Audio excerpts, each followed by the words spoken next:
سلام بمیک، چطورت؟ خیلی خوش اومد به ویدیو داوود هستم. قرار تو این ویدیو دو تا بهترین از کمدین‌های ایران رو قرار با هم دیگه ببینیم. دو نفر بهترین ها، ابوطالب حسینی با امیرحسین قیاسی، با هم دیگه قرار ببینیم. اگه از ویدیو خوش اومد لایک و ساب فرمایش بریم سراغش. لیتس گو.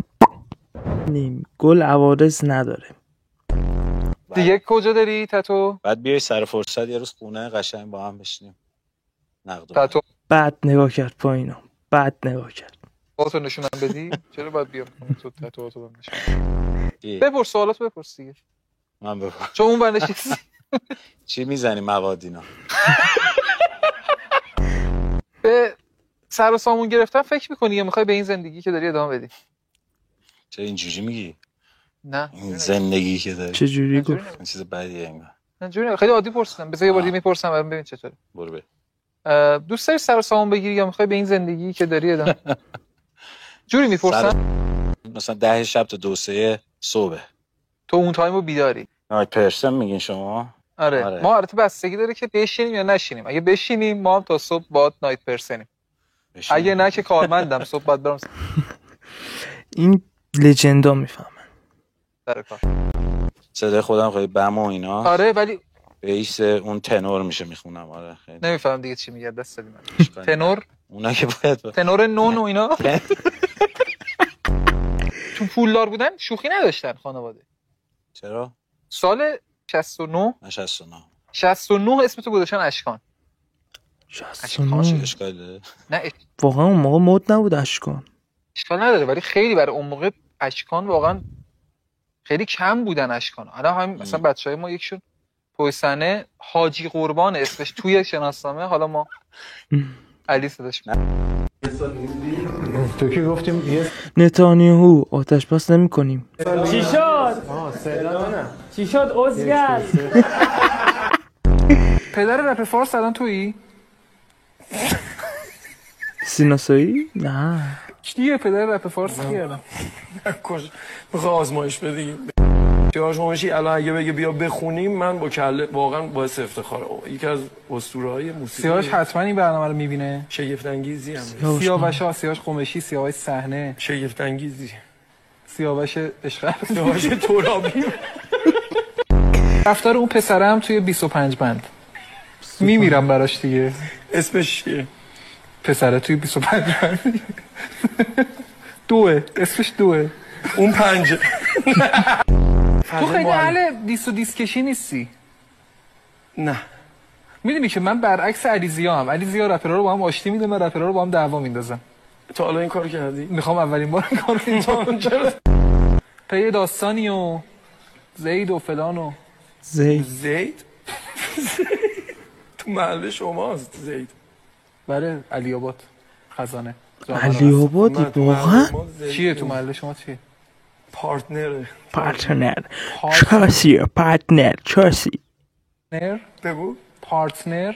درست گفتی. تراکتور قهرمان شد، خدا رو شکر. خوشحالم. همه خوشحال بودن قربان. بله همه خوشحال بودن. بله همه. تو خدا خدا که از ما راضی هست. بله خوشحال. منظور آقای رئیس جمهور هست. خوشحال بودن. آقازاده رئیس جمهور خوشحال بودن. آقازاده ایشون به همیشه. معاون اول رئیس جمهور خوشحال بود. آقای عارف کم پیش میاد خوشحالشو بیان کنه ها. بله قربان. یه شایعه‌ای به وجود اومده، میگن فدراسیون جلوی رأی پرونده علیرضا بهرمند گرفته. علی به چیچی؟ این شکل نیست. ما جلوی رأی رو که نگرفتیم، جلوی اعلام رأی رو گرفتیم، اونم به دلایلی. چون حکم تلخی هستش مهداد جان. چقدر تلخ؟ خیلی تلخه. خیلی تلخ. یعنی اعدام؟ ما تا حالا کسی رو اعدام کردیم مهداد جان. ابوطالب هم بد سمه. پایین تر. زندان؟ مثلا کار تو اردوگاه اجباری پرسپولیس. شیرین تر. پایین تر. یه فصل بره استقلال. پایین تر. وای خیلی بد گفتی استقلال. وای یه فصل بره بازی استقلال رو تو استادیوم ببینه. پیشو نگیر مهداد جان. قسمت آخری تلخ تمومش نکن. قسمت آخری چی قربان؟ پیشو نگیر. کوچکترین طرفدارتون چند سالش بوده؟ قیاسی غیر قابل قیاس. نوزاد تازه متولد شده. پشمام. در مادرش با یه بچه نوزاد اومدن کنسرت ما، گفتم ما نوزاد چند وقته؟ چشاش نوزاد دیگه، نوزاد همون موقع بیمارستان. بعد میگفتن طرفدار شما؟ ما باش گفتم موزیکای شما رو میذاریم بغل گوشش، گریهش قطع میشه. شاید مثلا گفته بابا تو رو خدا باشه گریه نمیکنم قطعش کن. مصاحبه رو در سکوت کامل انجام بدیم با مثلا اشارات و اینا. بله باشه.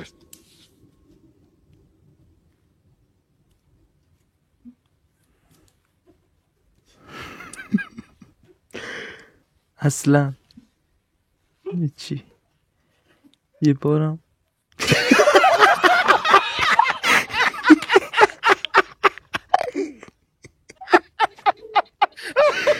وای وای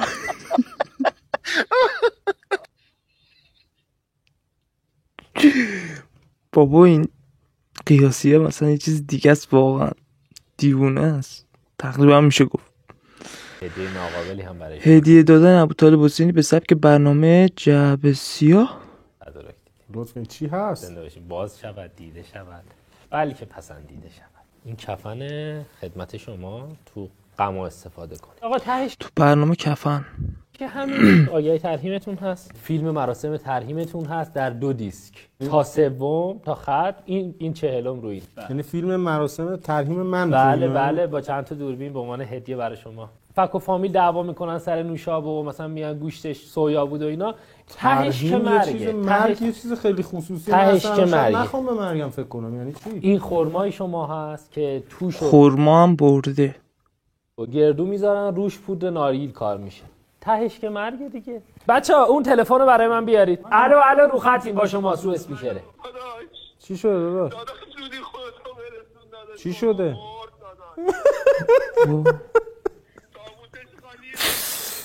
بابا مرد. باباش بفرما بشین. اینو ما با هوش مصنوعی درست کرده بودیم. پدر ابوطالب هم خیلی ها رو اذیت کرده تو برنامه‌اش، اصلا دیوونه میکنه طرف. الان خیلی ها رو اذیت کرده و سوختن در واقع. شما زندن، ولی خواستیم بگیم که چه کاریه؟ هر لحظه ممکنه پدر و مادر خدای نکرده از بین ما برن. یک سورپرایز شگفتانه هم برای شما در نظر گرفتیم در پایان برنامه. کاشکی میشد بهت بگم چقدر صدا تو دوست دارم، چقدر مثل بچگی حالا تو دوست دارم. من مادرم چند ماه پیش فوت کرده.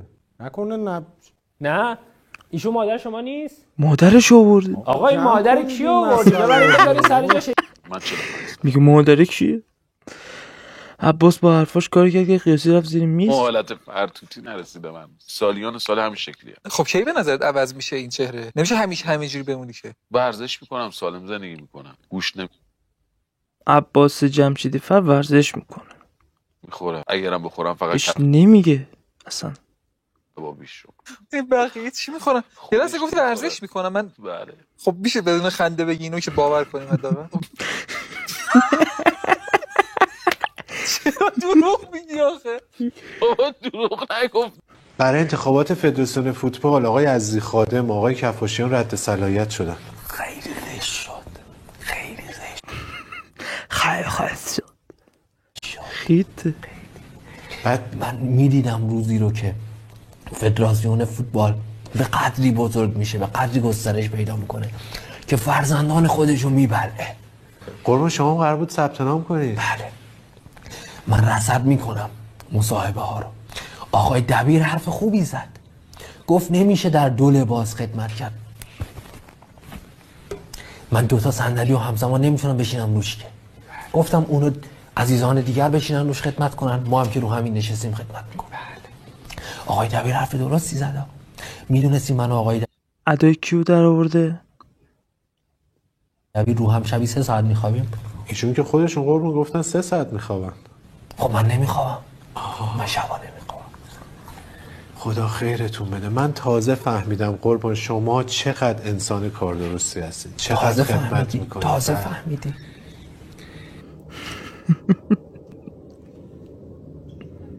بد سمه ابوطالب و بد. خب اگه از ویدیو خوش شده من لایک و ساب فرض میشه رای گیری کنید تو کامنت بگید که کدومشون بهتر بود، قیاسی یا ابوطالب. تا ویدیو دیگه خدا نگهدار.